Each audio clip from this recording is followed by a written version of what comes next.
Hello and welcome to my guide for Immerseus on flexible difficulty. Now this is a very easy fight.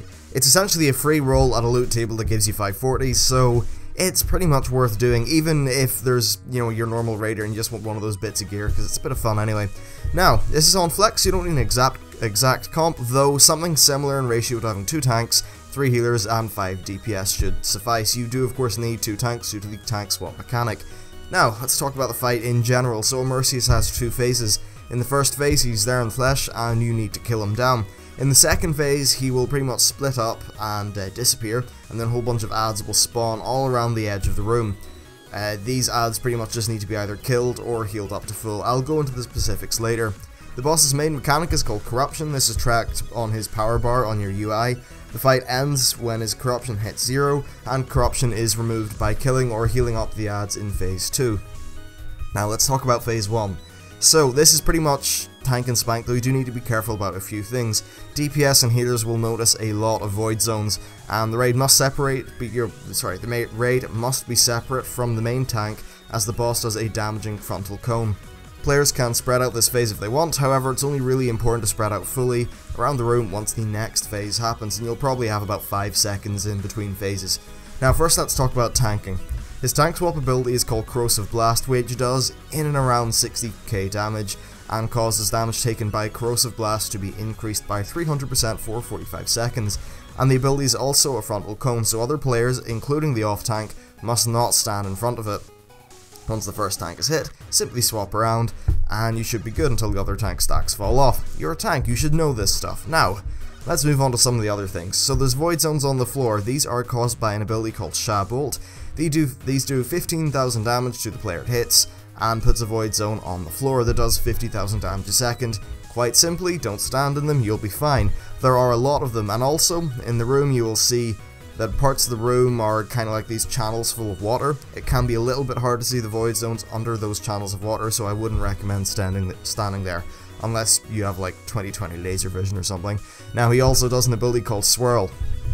This makes some moving void zones on the floor, and he does a large wave of water that moves around the room. So the wave can be avoided with personal speed cooldowns, but as you see in the video here, I do fail it up quite bad, and the repercussions are next to nothing. You don't take that much damage, you get a knockback, which isn't much of a problem. Now, the only time when this would really be an issue is if you were knocked back into, say, a few of the moving void zones, then things could chain up horribly, but it's really fine. Now, the tank does need to be in melee range at the end of the swirl because, well, obviously.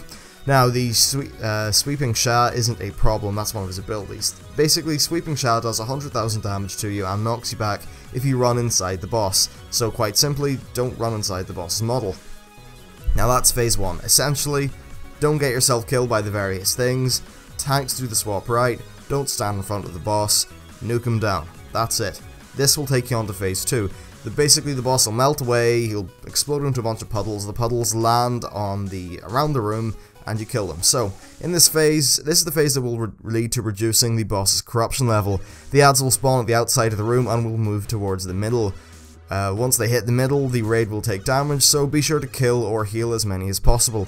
The raid needs to be spread through the full 360 degrees of the room to get coverage. Now there's 2 kinds of adds. The first ones I'm going to talk about are the friendly ones. These must be healed up by the healers.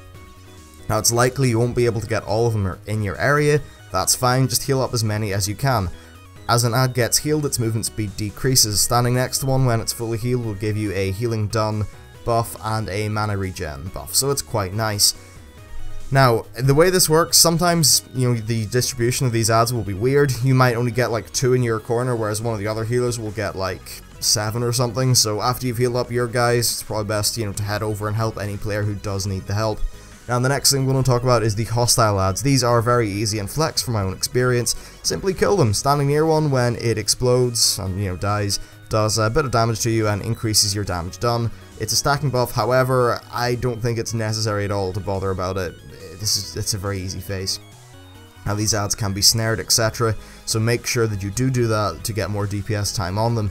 Now, not much is gained by explaining the exact numbers of the spawning sort of things for these, but essentially know this: as the fight goes on, there will be relatively more healing adds spawned in comparison to DPS adds. This means that at the end, things are a little bit more dependent on your healers, Now in our group, it was quite problematic as the healers were not great at dealing with them. Now the footage actually, it might not be the cleanest. The reason for that is because we went in here on Flex with a group which I'm gonna say, they weren't that good, and we one-shot this boss, so you'll be fine. Now, after the ads reach the center of the room, Immerseus will reform, taking him back to phase 1.